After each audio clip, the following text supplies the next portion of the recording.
AP సచివాలయంలో CM Chandrababu Naidu అధ్యక్షతన cabinet సమావేశం జరగనుంది. ఈ యొక్క సమావేశంలో డిప్యూటీ సీఎం పవన్ కళ్యాణ్, మంత్రి నారా లోకేష్, వివిధ శాఖల మంత్రులందరూ కూడా హాజరవున్నారు. అయితే ప్రధానమైన అంశాలకు సంబంధించి చర్చ జరిగిన తర్వాత కొన్ని కీలకంగా ఇటు రాబోయే బడ్జెట్ సమావేశాల గురించి కూడా క్లియర్గా చర్చ జరగనున్నట్లు కూడా జరుగుతుంది. అలాగే అసెంబ్లీ సమావేశాలు సంబంధించి కూడా ఒక చర్చ అయితే జరుగుతుంది. అయితే అలాగే కొన్ని సంస్థలు భూ కేటాయింపు ఇవ్వాల్సిన పరిస్థితి ఉంది. దానికి సంబంధించి ఈ యొక్క చర్చలో కొనసాగిన తర్వాత దాని మీద ఆమోద ముద్ర కూడా కేబినెట్ సమావేశంలో వేయనుంది. సో అలాగే వీధి పోర్టులకు సంబంధించి ప్రధానంగా చూసుకున్నట్లయితే సెకండ్ ల్యాండ్ పూలింగ్ సంబంధించి రైతుల నుంచి ఒక అభ్యంతరాలు ప్రధానంగా వస్తున్నాయి. సౌత్ ఫేస్కి సంబంధించి లేదంటే వీధి పోర్టులకు సంబంధించి ఈ యొక్క లేఅవుట్లు ఫ్లాట్లు తీసుకోవడానికి నిరాకరిస్తున్నారు. ఒక అభ్యంతరాలు అయితే వ్యక్తపరుస్తున్నారు. ప్రధానంగా ఇది ఒక చర్చగా కొనసాగుతున్న పరిస్థితి ఉంది ప్రస్తుతంలో. అయితే దీనికి సంబంధించి ఏదైతే ఉందో దీనికి సంబంధించి ఇటు ఏపీ కేబినెట్ కూడా దీనికి సముఖంగా ఉందనేది కూడా తెలుస్తుంది. ఏదైతే 112 ఫ్లాట్లు వేరు చోట ఇచ్చేందుకు ఈ యొక్క కేబినెట్ సమావేశంలో చర్చ జరిగిన తర్వాత అనుమతి ఇచ్చే అవకాశం కూడా లభించే అవకాశం కూడా ఉంది. అలాగే హడ్కో నుంచి దాదాపుగా 4,450 కోట్ల రూపాయలు రుణానికి అనుమతి ఇచ్చేందుకు కూడా ఏపీ కేబినెట్ దీనికి ఆమోద ముద్ర కూడా వేయనున్నట్టు తెలుస్తుంది. అలాగే ప్రధానంగా ప్రస్తుతం చూసుకున్నట్లయితే ఈ సోషల్ మీడియాలో కావచ్చు అనేక దుష్ప్రచారాలు అనేది కూటమి ప్రభుత్వం మీద జరుగుతూ ఉన్నాయి. దీని మీద కూడా కేబినెట్ సమావేశం అనంతరం కూడా దీని మీద ఒక క్లియర్ కట్గా ఇటు ఆయా మంత్రులకి ఒక దిశానిర్దేశం అంటే వారు చేసే ఒక ఏవైతే దుష్ప్రచారాలు ఉన్నాయో వాటిని కూడా ఎలా తిప్పుకొట్టాలి, అలాగే ఎలా గట్టిగా ప్రజల్లోకి ప్రభుత్వ విధి విధానాలు ఎలా తీసుకువెళ్ళాలి అనేది కూడా మాట్లాడే అవకాశం ఉంది. అలాగే అమరావతి గ్రామాల్లో అనాథ పిల్లలు అయినటువంటి పిల్లలకు పెన్షన్ పథకం అమలుకు సంబంధించి కావచ్చు, అలాగే రివర్ ఫ్రంట్లో మెరీనా అభివృద్ధికి ఆమోదం కూడా ఈ యొక్క ఏపీ కేబినెట్ తెలపనుందని కూడా తెలుస్తుంది. సో ఇటువంటి ప్రధానమైన అంశాలకు సంబంధించి ఒక ఏపీ కేబినెట్ సమావేశం అయితే జరుగుతుంది. అయితే ఇటీవల చూసుకున్నట్లయితే దాదాపు 4 రోజుల పాటు కూడా దావోస్ పర్యటన చేశారు వరల్డ్ ఎకనామిక్ ఫోరంలో.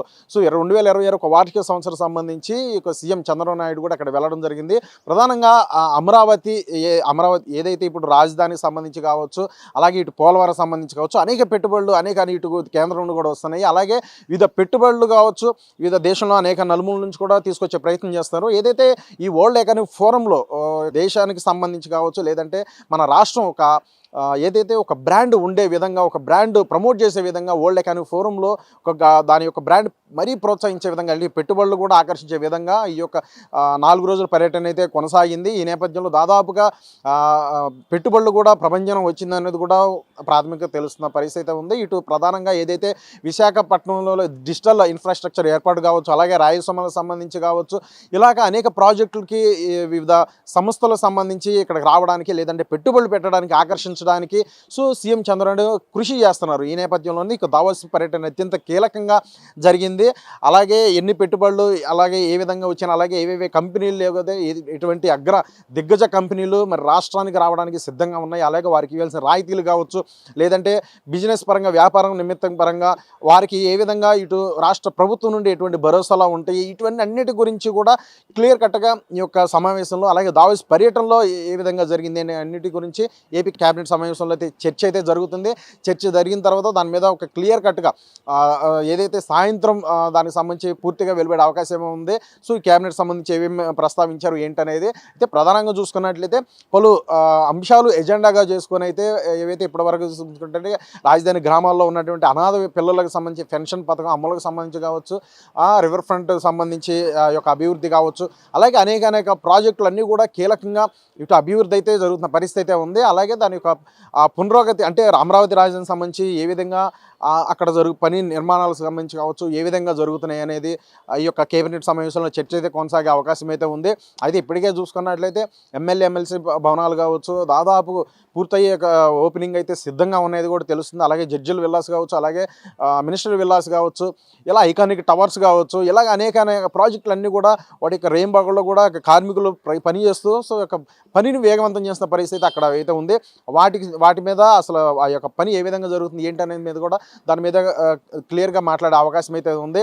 అలాగే కొన్ని ప్రాజెక్టులు ఇప్పటికే గూగుల్ డేటా సెంటర్ అనేది విశాఖపట్నానికి రానున్న నేపథ్యం కనిపిస్తుంది. దానికి మంత్రి లోకేష్ చాలా వరకు కూడా చాలా కృషి చేసిన సందర్భం అయితే సీఎం చంద్రబాబు నాయుడు కూడా చెప్పిన సందర్భం కనిపిస్తుంది. సో దానికి సంబంధించి కావచ్చు అలాగే అనేక ప్రాజెక్టులు అలాగే రాష్ట్ర వ్యాప్తంగా కూడా పెట్టుబడులు ఆకర్షించే విధంగా వివిధ ఆయా ప్రాంతాలన్నింటిలో కూడా అన్నీ కూడా అభివృద్ధి చెందే విధంగా తీసుకునే విధి విధానాలు కావచ్చు నిర్ణయాలు కావచ్చు, అలాగే ఇప్పటి వరకు కూడా సూపర్ 6 పథకాలు కావచ్చు, ప్రభుత్వం ఏవైతే కూటమి ఎన్నికల మేనిఫెస్టోలో ఏ విధంగా ఇచ్చారో వాటన్నిటి కూడా ఏ విధంగా అమలుపరుచుకుంటూ వస్తున్నారు. అయితే ప్రస్తుతం దానికి సంబంధించి ఫీడ్బ్యాక్ ఏ విధంగా ఉంది అనే అన్నిటి గురించి ఇన్ఛార్జ్ మంత్రులు కావచ్చు అందరితో కూడా ఈ ఏపీ కేబినెట్ సమావేశంలో మాట్లాడతారు.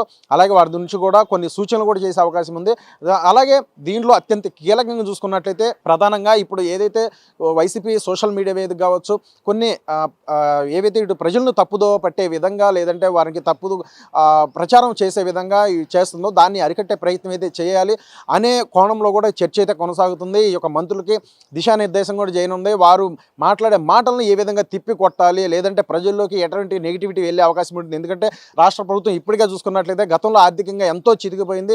సో అలాగే కూటమి ప్రభుత్వం ఏర్పడిన తర్వాత ఆర్థికంగా కావచ్చు, అలాగే అభివృద్ధి కూడా కావచ్చు, ఏ విధంగా మరి ముందుకు తీసుకెళ్లే ప్రయత్నం, అలాగే ఏపీ బ్రాండ్ అనేది చాలా వరకు కూడా దెబ్బతింది గత ప్రభుత్వంలో. ఇప్పుడు ఏపీ బ్రాండ్ అనేది ఏ విధంగా మరి ప్రపంచ స్థాయిలో కూడా నిలబడే విధంగా ఏ విధంగా ముందుకు వెళ్తుంది, ఇవన్నీ కూడా బేరీజుగా వేసుకుంటూ తగిన సూచనలు సలహాలు అన్నీ కూడా ఇటు సీఎం చంద్రబాబు నాయుడు ఇది ఆ శాఖల మంత్రులకైతే తెలుపుతున్నారు. సో ఆ నేపథ్యంలో అత్యంత క్లియర్గా చూసుకున్నట్టు ఇప్పటికే రాయలసీమ సంబంధించి రాయలసీమ ఎత్తుపోతల పథకం సంబంధించి కూడా రాజకీయంగా ఎటువంటి దుమారం రేగిందో దాని మీద మాటల యుద్ధం ఏ విధంగా జరిగిందో అందరికీ తెలిసిన విషయమే. దానికి సంబంధించి కావచ్చు, అలాగే ఇటీవల సంబంధించి ఎవరైతే వైసీపీ కార్యకర్తగా లేదంటే వైసీపీ కార్యకర్త సంబంధించి సాల్మాన్ ఒక మృతి చెందడం జరిగింది. దానికి సంబంధించి అయితే ఇటు టీడీపీ నాయకులే దానికి ఒడిగట్టారు, ఆయన మరణానికి వెనక ఉన్నారంటూ అనేక ఆరోపణలు వైసీపీ చేయడం నేపథ్యం కనిపిస్తుంది. సో దానికి అలా వారి యొక్క వ్యక్తిగత ఘర్షణలు లేదంటే వ్యక్తిగత కారణాల వల్ల వారి యొక్క ఇరువురు ఎవరైతే సాల్మాన్ మృతి చెందారు కావచ్చు, ఆపోజిట్ ఎవరైతే ఆ వ్యక్తి కావచ్చు, వ్యక్తిగత కుటుంబాల సంబంధాల లేదంటే వారి మీద జరిగిన ఒక ఘర్షణల నేపథ్యంలోనే పాత కక్షల నేపథ్యంలోనే జరిగింది. ఆ నేపథ్యంలో అతను చనిపోవడం జరిగిందంటూ టీడీపీ వెర్షన్ వినిపించింది. సో ఇది కూడా తప్పుగా లేదంటే ప్రజల్లోకి వెళ్ళే అవకాశం ఉంటుంది. దాన్ని కూడా అరికట్టాలి. ఆ నేపథ్యంలోనే దానికి సంబంధించి ఒక చర్చలో కూడా జరుగుతుంది ఈ ఏపీ కేబినెట్ సమావేశంలో కావచ్చు. అలాగే ఇది ఒకటి కాదు, ఈ పీపీపీ విధానం సంబంధించి పబ్లిక్ ప్రైవేట్ పార్ట్నర్షిప్ సంబంధించి మెడికల్ కాలేజీలు ఏదైతే ఇష్యూ ఉందో దాన్ని వైసీపీ ప్రభుత్వం కూడా ఇటు ప్రైవేటీకరణ పెద్ద ఎత్తున కూడా ప్రచార నేపథ్యం కనిపిస్తుంది. దాని మీద కోటి సంతకాల ఉద్యమాన్ని కూడా ప్రజా ఉద్యమాన్ని కూడా చేపట్టిన సంగతి అందరికీ తెలిసిన విషయమే.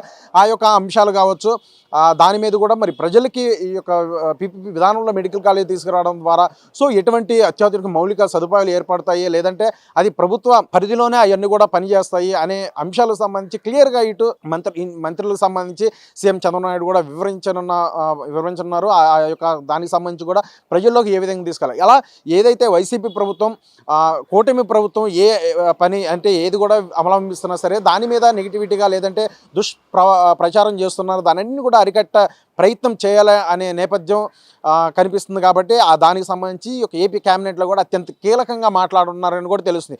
సో ఇలా తాజా రాజకీయ పరిణామాలు అన్నిటి మీద కూడా బేరీజు వేసుకుంటూ అసలు రానున్న రోజుల్లో ఏ విధంగా అవలంబించాలి, అలాగే ప్రధానంగా చూసుకున్నట్లయితే రాజధానిలో పలు సంస్థలకి భూ కేటాయింపులు అయితే ఇవ్వనున్నారు.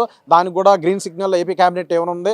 సో ఇలాగ అనేక కారణాల నేపథ్యంలో అనేక అంశాలు అజెండాగా చేసుకొని ఇక ఏపీ క్యాబినెట్ అయితే యొక్క అన్నిటికి కూడా అనుమతులు ఉన్నట్లు కూడా తెలుస్తుంది. ఏపీ సచివాలయంలో సీఎం చంద్రబాబు నాయుడు అధ్యక్షతన క్యాబినెట్ సమావేశం జరగనుంది. ఈ యొక్క సమావేశంలో డిప్యూటీ సీఎం పవన్ కళ్యాణ్,